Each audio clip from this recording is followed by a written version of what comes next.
Minutos, continuamos falando sobre contas públicas, agora com o Felipe Salto, que é diretor executivo da IFE, a Instituição Fiscal Independente. Felipe, boa tarde.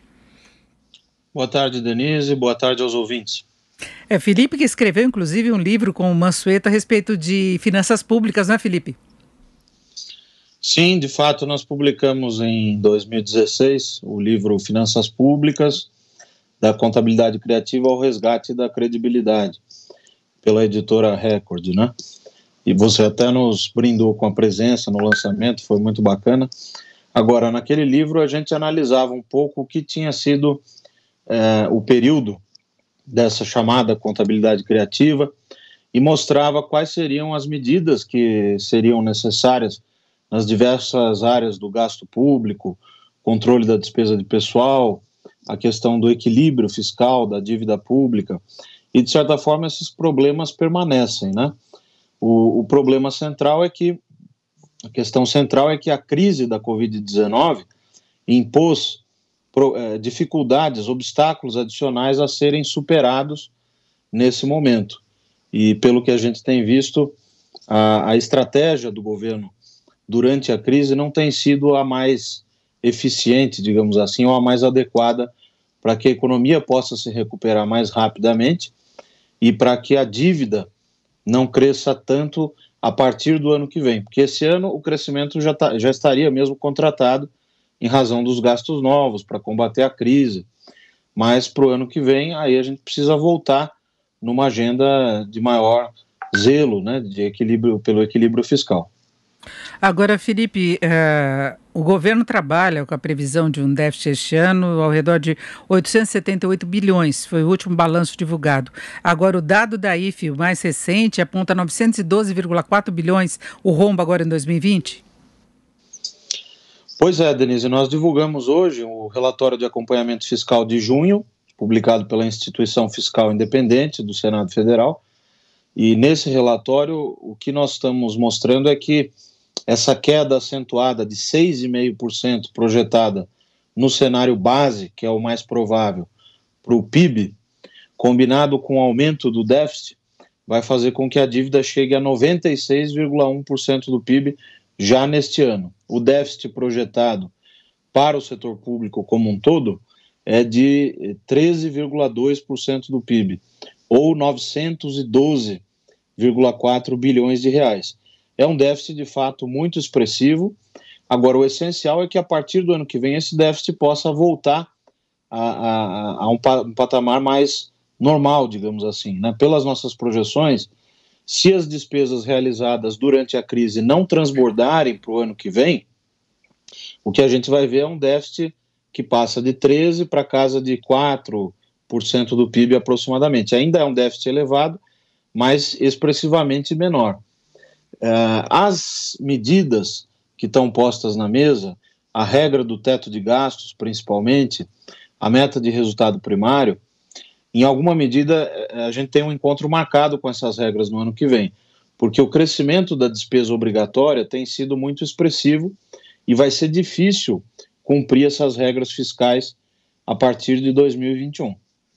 Agora, a IFE está prevendo que as contas só voltam a ficar no azul em 2033, Felipe, mesmo que haja essa redução importante que você colocou da faixa dos 13% para 4% do PIB no ano que vem?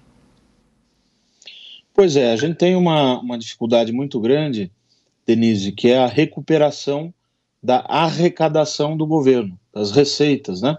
As receitas, elas dependem daquilo que a sociedade, as empresas geram de renda e riqueza. Se a recuperação da economia for muito lenta, para o ano que vem a gente projeta um crescimento de 2,5%, depois dessa queda de 6,53% para este ano, a arrecadação também demora mais a reagir. E aí fica difícil fazer o que a gente chama de superávites primários, que é a receita menos despesas positivas. Se nada for feito, quer dizer, se não avançar aquela agenda das reformas estruturais, como, por exemplo, a PEC da emergência fiscal, que permitiria controlar mais diretamente o gasto obrigatório em complemento ao teto de gastos, se não avançar também uma reforma tributária, alguma medida que permita também aumentar a receita, pelas nossas projeções, a gente teria déficits primários até 2030, pelo menos, né? É claro que esses déficits vão diminuindo.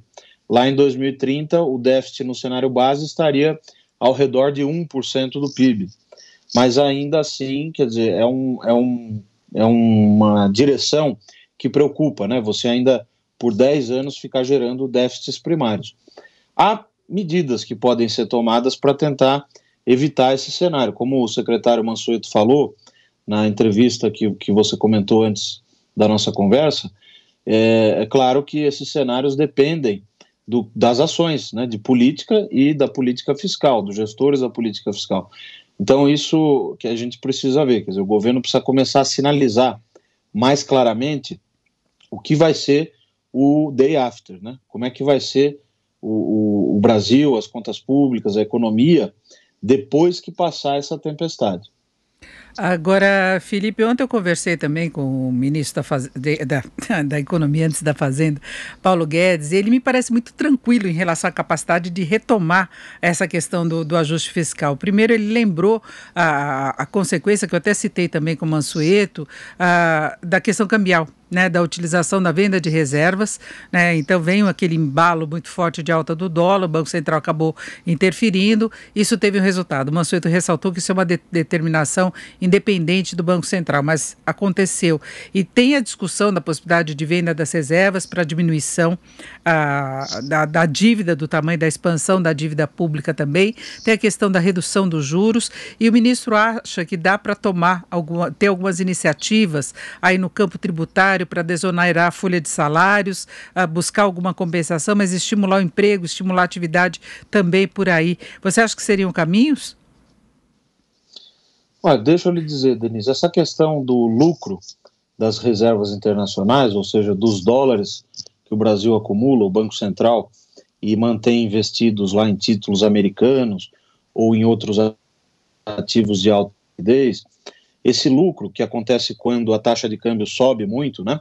Quando o dólar fica muito caro, esse lucro para o Banco Central, se ele for repassado para o Tesouro e for utilizado para gastos públicos, ele representa também um aumento da necessidade de financiamento, porque qualquer dinheiro que sai do Banco Central, vai para a conta única e é gasto novo, né? É financiamento que não estava previsto. Então, isso vai exigir do próprio Banco Central o enxugamento desse aumento de dinheiro na economia gerado por esse gasto adicional. Então, qual que é a vantagem de usar esse lucro do Banco Central? Não é um pote de ouro no fim do arco-íris que resolve o problema da dívida.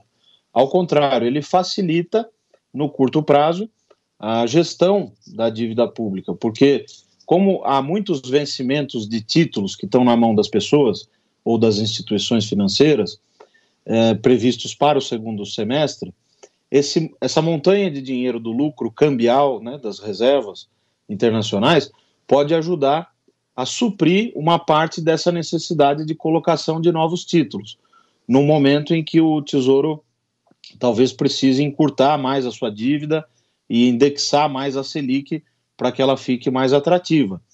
Agora, então, essa é a vantagem. Agora, a gente precisa não confundir com essa questão de que simplesmente haveria um dinheiro a mais para aumentar o gasto público. As outras coisas que o ministro Paulo Guedes tem dito, desoneração da folha e outras medidas para estimular a economia, elas dependem do cálculo do impacto fiscal. Desonerar a folha de pagamentos custa muito caro, né? A gente já fez isso no passado, fazer uma coisa mais ampla e tal, custaria muito caro, e a gente tem que ter os cálculos econométricos, estatísticos, para ver se isso de fato geraria efeitos importantes sobre o mercado de trabalho e sobre a atividade econômica, sobre a produção. Nesse momento de escassez de recursos, em que as contas públicas vão estar muito fragilizadas, e é diferente da Alemanha, de outros países desenvolvidos que também tiveram aumento de dívida, mas que têm condições de poupança muito altas, que têm reservas importantes, né, de poupança nacional, diferentemente daqueles países, a nossa situação é muito mais frágil, né? A gente tem uma produtividade mais baixa, a tração do motor de crescimento da economia brasileira é menor do que a tração do motor de crescimento dessas economias mais desenvolvidas. Então, para quem não sabe onde quer chegar, todos os ventos acabam sendo desfavoráveis. O que está faltando para o governo é estabelecer claramente um plano de ação para o após-crise. E no curtíssimo prazo, operar de maneira muito mais eficiente do que tem operado para debelar a crise do coronavírus e permitir que as coisas se normalizem num prazo mais rápido. Agora, Felipe, as projeções da IFE já consideram a prorrogação do auxílio emergencial? Sim, neste relatório, Denise, nós passamos a considerar uma despesa de 308,8 bilhões para esse benefício no total de 2020, ou seja, um prazo adicional de pagamento, provavelmente mantendo-se esse valor de 600, ou então um prazo um pouco maior em termos de meses, com um valor médio um pouco mais baixo para o benefício. Por que nós colocamos 154,4 bilhões a mais, né? A nossa projeção anterior era de 154. Justamente para ser mais conservador, quer dizer, a tendência é que, como a crise ela está se aprofundando, a previsão que nós divulgamos hoje para o segundo trimestre é de uma queda de 10,6% do PIB, os dados de mercado de trabalho estão muito ruins, as pessoas até parando de procurar emprego, então é um quadro gravíssimo. Nesse quadro gravíssimo, a tendência é que o Congresso, o próprio Executivo, acabem encaminhando para prorrogar esse benefício. O que seria importante é fazer uma depuração e tentar focalizar um pouco mais naqueles que precisam mais, etc., né? Porque, pelas nossas contas, o benefício poderá chegar a quase 80 milhões de pessoas, né? Na primeira versão desse programa. Quando ele for prorrogado, como o governo agora já tem posse de um cadastro, talvez melhor, mais amplo do que o CAD único, né, o cadastro único que você tinha antes, e o próprio cadastro da PNAD, né, os dados da PNAD e o cadastro do Bolsa Família, então é possível que você consiga postergar, tentando focalizar um pouco mais. Mas no nosso cenário, nós estamos considerando o mesmo valor, né, 154 adicionais.